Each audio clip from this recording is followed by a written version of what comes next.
You know, I don't believe in coincidence. I uploaded a video. You all have probably watched it yesterday or today. And it was about Adrian Bolin and Israel Houghton. And just by chance, I stumbled upon some comments that were left under the monkey and the grandma video. And one of the comments made me so frustrated. And it's up here on my screen. And it's from this individual. What is this individual's name? His name, it is Rick Taylor, 1746. He made some pretty scathing comments, right? But I really want to highlight the comment that just he said that's because the black dads always leave their kids. You know, I don't know who parented you, sir. I don't. I can tell they didn't teach you to season your words with grace and wisdom.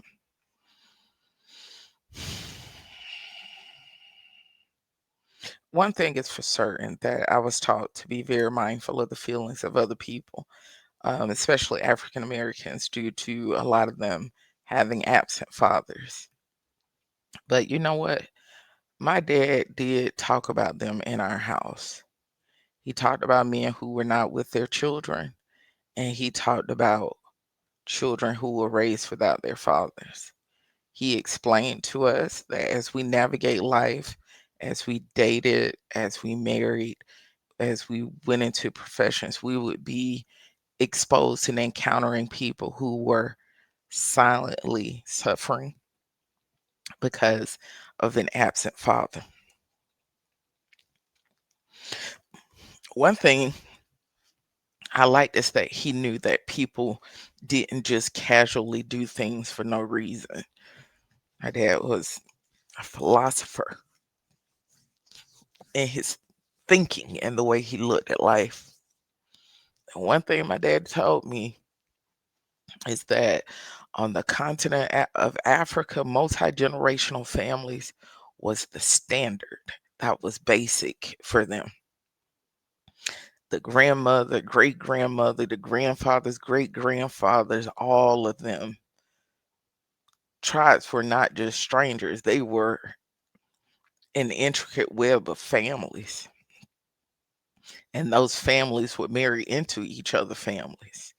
And a tribe meant family. That's what my dad taught us. Tribes in Africa meant family, not just a region, but they were all different types of families who depended on each other for survival.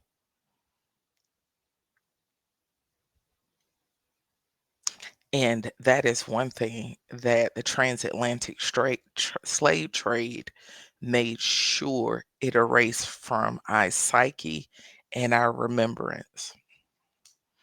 He said the greatest goal of races has always been never let black families strive or progress because a healthy black family is a dangerous black family.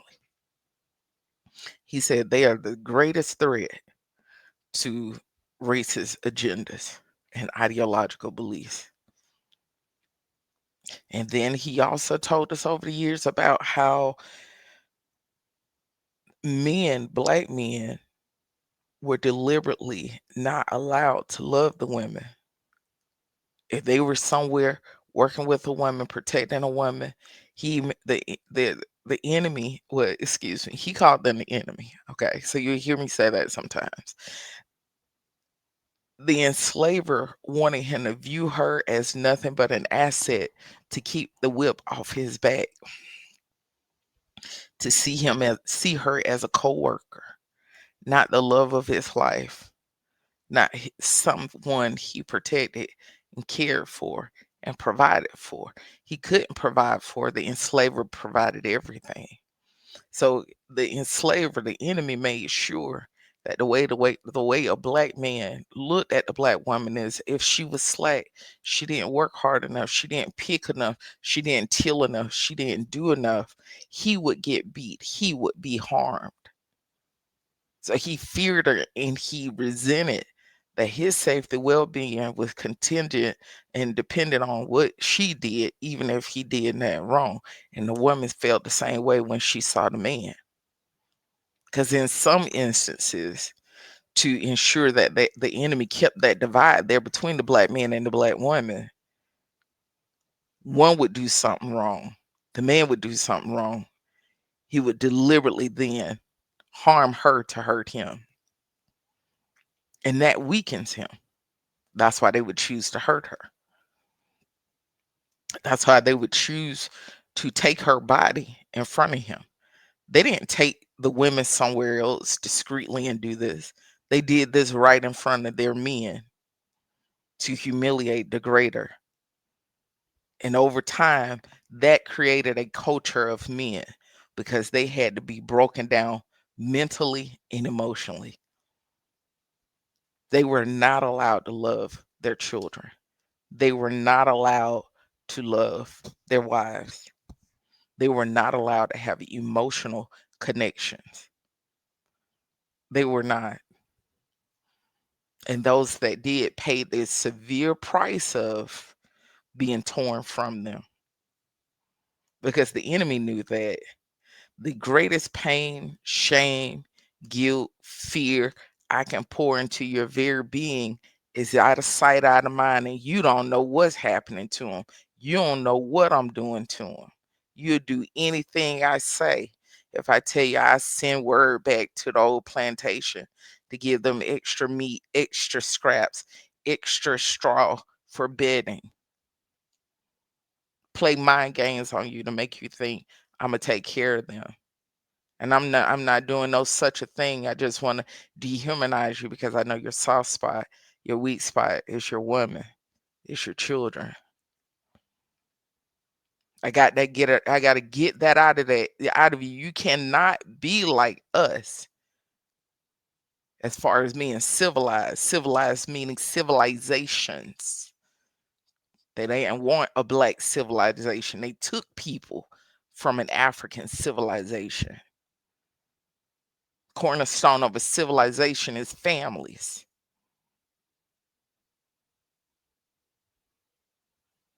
So all of this as far as how black women cook, how black women clean, how black women rear children, how black women can multitask, how black women can be self-sufficient. All of these things go back very much so as far as what the running list is, as far as what our duties and expectations are in our homes. It literally land right back on the plantation because those were not the duties and expectations in on the continent for what signifies wife. They're not the same structures or civilizations, you see. So, what does this have to do with the comment that you made? It is the following.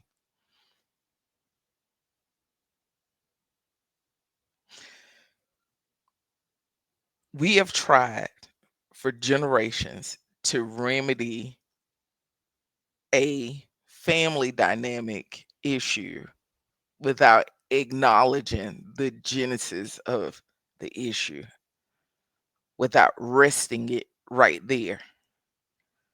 My dad didn't allow us to stop right there and be like, yeah, that's something they did to us. We couldn't, me, you can't expect me. And that's not where he stopped with it. He took it a little further. He started pointing out the different kind of interventions to get men to be with their children. And all of the interventions entailed of trying to get the man to feel better about himself, to start feeling free and unshackled, unbound, and safe to love again. He taught me. He taught us. Provided don't mean he love you. That's not what that means.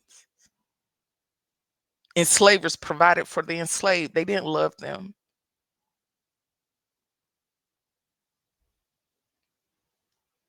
He can protect something, but that don't mean he love it. But they were trying to. He said all the interventions, everything that ever happened, if you take note, is trying to get him to feel free in his mind and feel free in his black spirit, his Negro spirit, his African spirit, to feel safe enough, unfettered, unchanged, to love again. You would never have fathers being able, you will never have men able to be fathers until they're able to love. If they can't love themselves, if they can't love their women, they can't love their children.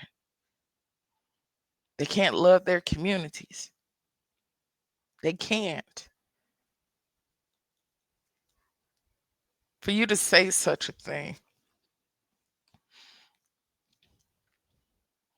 you said, oh, don't blame the white people. Listen, the white people, the enemy, is so good at what he do. See, the black man don't understand the whole goal is for you to never think that you could be civilized enough to have a family. For you to never to believe that you civilized enough to have well-rounded, respectful, mannerable, refined, sophisticated children. Oh, I'm gonna do everything possible for your children to be and become exactly what I believe them to be according to the enemy is thinking this. This is the strategy. My daddy told me. The enemy's whole agenda when it comes to your family, your children, and yourselves is to be like barbarians because that's what they believe about you. And they know the best way to do that is through pain, it's through trauma, it's through neglect, it's through abandonment, it's through poverty, it's through suffering, it's through isolation, it's through loneliness, it's through pain, spiritual, mental, emotional, the shutters, fetters, and chains. That's what it's about. And yeah, the enemy got a lot to do with it because the agenda's still working now. You have a whole movement about men being as barbaric as possible towards women and their children. Abort it, kill it. I don't want nothing to do with it. Is that not exactly and identical to what I just told you they were doing on the plantations? Is it not? Go off and make some more babies and some more babies. The enemy wants you to be so discordant and so messed up that you don't even know who you related to. Those are attributes of barbarians. That's what the enemy wants. But until our men know it is safe to love your children and it will not be used against you, this will continue. It is safe to love yourself. It will not be used against you. It is safe to love your wives. It is not going to be used against you. And the thing is, the enemy don't even use that against them no more. Why? Because they get the tribes who are not our kinsmen, who look like us and not like us, to do the dirty and the bidding for them, to weaponize their love for themselves, to weaponize their love for their women, to weaponize their love for their children by name calling, humiliating them, tearing them down mentally and emotionally. And it causes him to withdraw because all he want to do is be safe. He don't want to be lashed for no reason, just for loving her. I don't want to be lashed for loving my children. I don't want them to be hurt because I love them. I don't want to be hurt for my love. They do want to be fathers, but the enemy's agenda is still alive and well and being played out. And another generation and another generation and another generation and another generation until an intervention. But some designs are so intricate and they are so demonic and they are so dark. They're eternal, honey. It requires access to divinity, the divinity of God Himself, for them to fulfill their divine purpose, to be husbands and fathers. They would have to take on and adopt something they've never seen before. And they have to stay away from people like you. And please understand, under no circumstance now, and will I ever make excuses for absent fathers or men who choose not to be with their wives? Personally, those who know me, they know I have a problem with that big time. It causes something to stir up in me, and it ain't nothing nice. Because the reason why I get so angry is because I know that they are being used by the enemy as weapons of mass destruction. They have been hijacked and they don't recognize it. And I'm almost defenseless as a woman to try to stop it. So who's going to intervene? People like you who just shame them and blurt out stuff and walk away? You're no better than the people who just stop at, they just don't want to be daddies. You're no better than the person who just stop at, oh, it's the white man.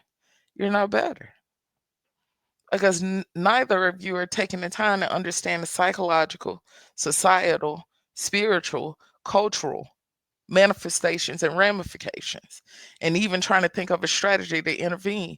Because what we're trying to do, we're still at baseline trying to get them to love themselves. At the very beginning of the Bible, God gave Adam somewhere to live. He had the garden. He gave Adam a job, name all the animals. He gave Adam a mate. He said it is not good for man to be alone. And the shallow and the ignorant and the spiritually blind always think that Eve was just intended for sex. That's not it. God understood how important family is to a man, how important his wife is to him. And he knew he had already put that in Adam. So he knew he had to give that to Adam because he put that there. He put that desire there. He put that necessity and need there. He knew how important she was, not just her existence for his benefit, but how important they were together and all that they would accomplish together as man and wife. What they represented to him, what they meant to him, his purpose for them was just that great and extraordinary that she was included. And when man started operating in that dimension of knowing that she is included in your life, she's included in God's life, you understand the purpose for protecting her. You understand the purpose for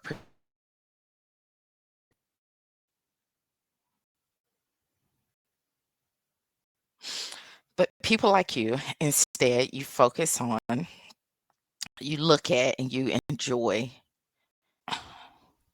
Sorry about that. They got too loud about that darn Jaguar. I'm sorry about that. But what I'm saying to you is that those same people who read the Bible, y'all keep complaining about they introduced Christianity. They understood certain matrix within that codex because the Bible is a codex. That's something grand old Papa taught me as well. The Bible is a matrix, a codex. It is also a matrix within it, a level of understanding within it. And one of the matrix or formulas within it is about families, is about the wives, it's about the husband, and it is about God's role in all of it, and his vision and purpose, heart, all of it. If you just focus on that subject solely and primarily at the tip top of his list. And the enemy do not want black men to ever work at and operate at that level of divinity that is so high in his Christ nature that everyone are not afforded that. They are not. The enemy do not want that. He want black men to remain ignorant and operating in a curse of it. So your hateful comment brings me to this conclusion. People like you don't really care about what it's going to take to reconcile them, because you don't want to factor in the reality of the role that the enemy play in assisting in the psychology that lead to them walking away or being the genesis origin creator of it, right? You don't want to talk about that. But one thing is for certain, it isn't a black man's fault that she etched that on her arm at all. And I don't know, I may come back and talk about my dad's theory about where the enemy came from, where they came from, how they were created. It was a pretty obscure theory, but it was his theory nonetheless. And of course, it is his birthday, and I think that is so uncanny and odd that of all days, I find your comment on my daddy's birthday. It's my daddy's birthday today, and I find your little hateful comment about black dads.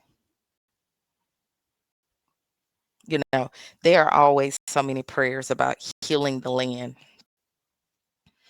And there's a prayer that we need to have that need to be formulated based on the information I just gave you in this video. They need to be healed, not just emotionally, but spiritually. The only way a man can be a father is if he chooses to operate in that level of his Christ consciousness, that he can father and be a shepherd, because that's a humble position to be a shepherd. It is a very humbling position and posture. And because of the enemy, they turned that into a weapon.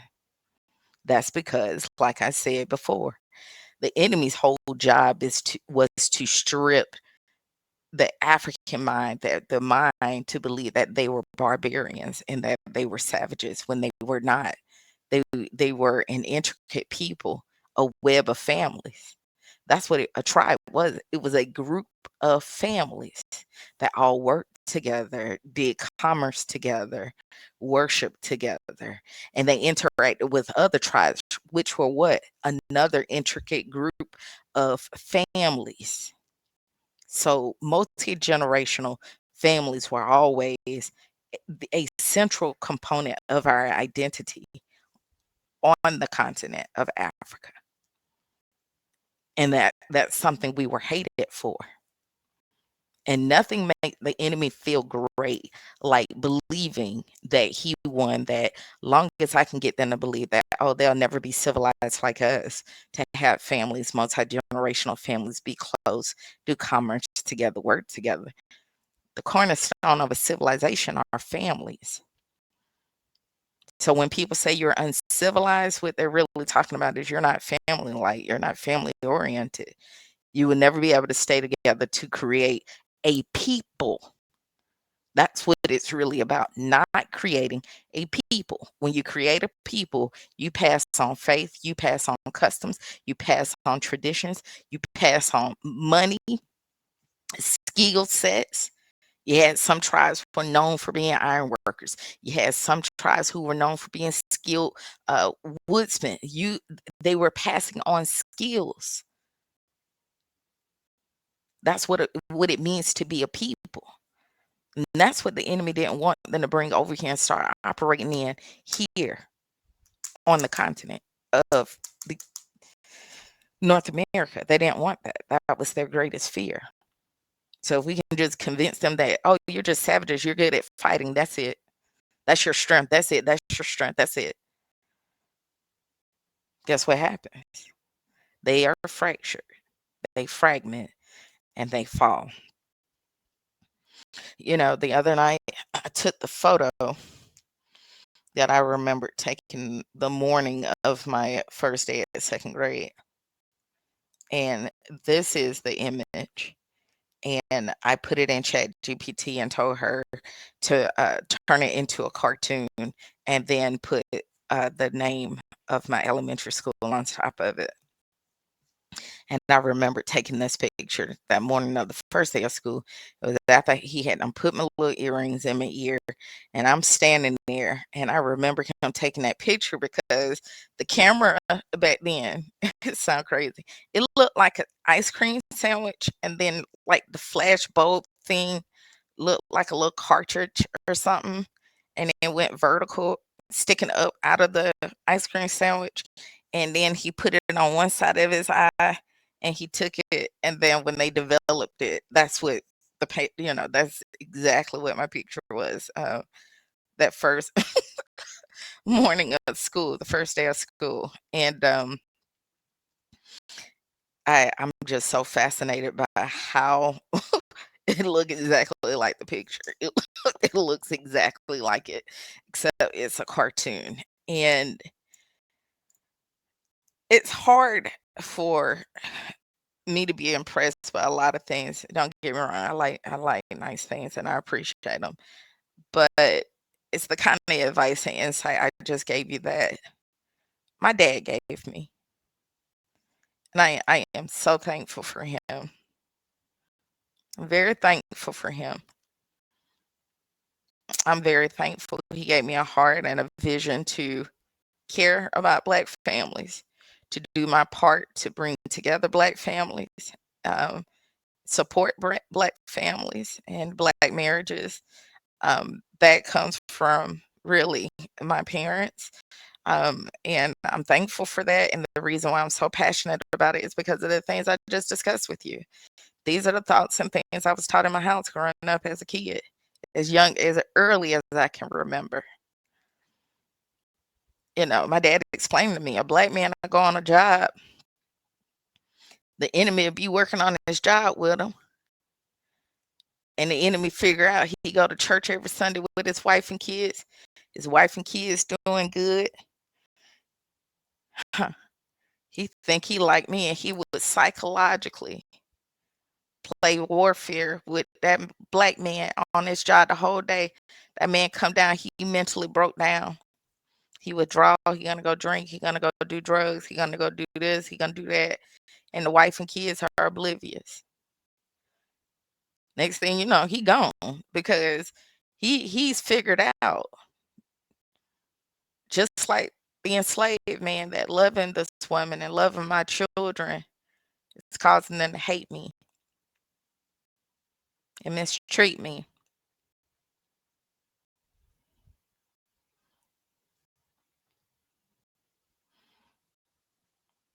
Yeah, those are the things I was taught about. And as you all know, my dad was 80 years old when he passed away last year. And he lived in an era where he lived in segregated America. He lived in a segregated South. A lot of things he understood on a deeper level, which made it more humbling for me when I realized he did the honorable thing of being a husband and a father and an amazing grandfather, and that it wasn't easy for him, but he did it. He did it because he believed what the Bible says: I can do all things through Christ who strengthens me. He was big on that, making sure we knew you are the head, you are not the tail. You are the head, you are not the tail. You are the head, you are not the tail. And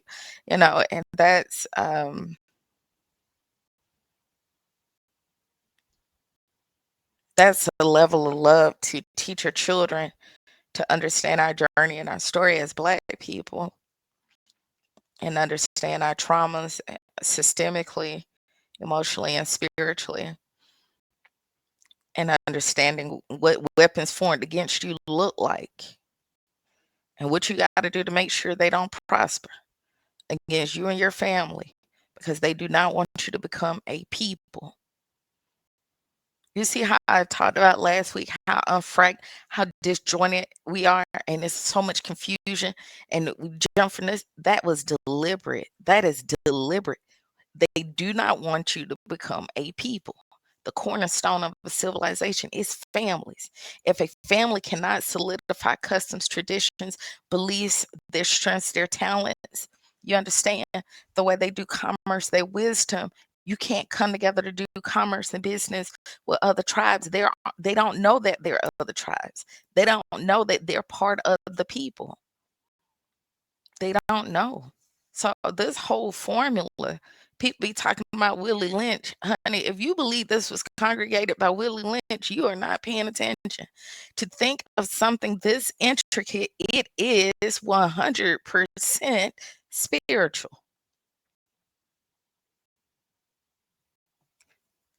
100% spiritual.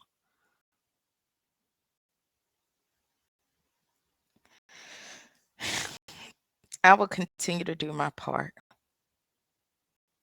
I hope you take this information and use it to strategically create prayers.